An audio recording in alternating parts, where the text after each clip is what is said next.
দুঃখে কলিজা ফেটে যায়। আজকে আমার মা নাই।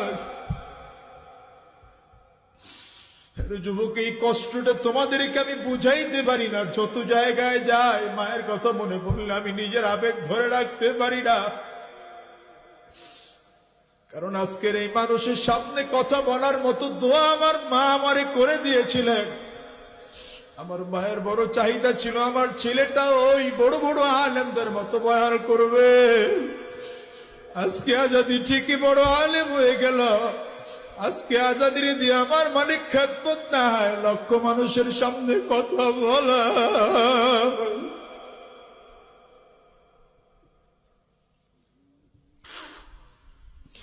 আমার মায় কবরে শোয়া।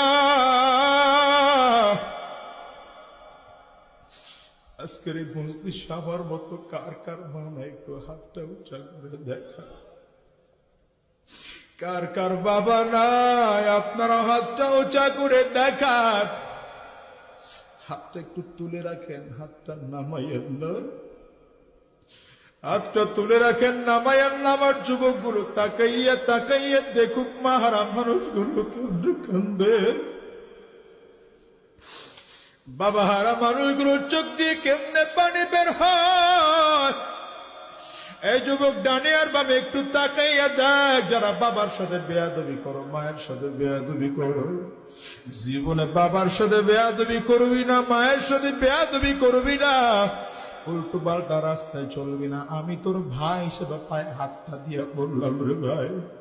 কারণ আমার নবী কয়, হুমা জান্নাতুকা ওয়া হুমা নারুক। বাবা মাই তোমার জান্নাত, বাবা মাই তোমার জাহান্নাম। প্রথম নম্বর অনুরোধ করবো, আব্বা আম্মাকে কোনোদিন কষ্ট দিও না। দ্বিতীয় নম্বর অনুরোধ, আজকের এই মাদ্রাসা প্রতিষ্ঠাতা করেছিলেন আমার দাদা যান। আজকে আবার 6 জন দাদার কেউ না। আমার দাদারা এই স্কুলটাও জমি দিচ্ছে, এই মাদ্রাসাও করে গেছেন, মসজিদটাও করে গেছেন।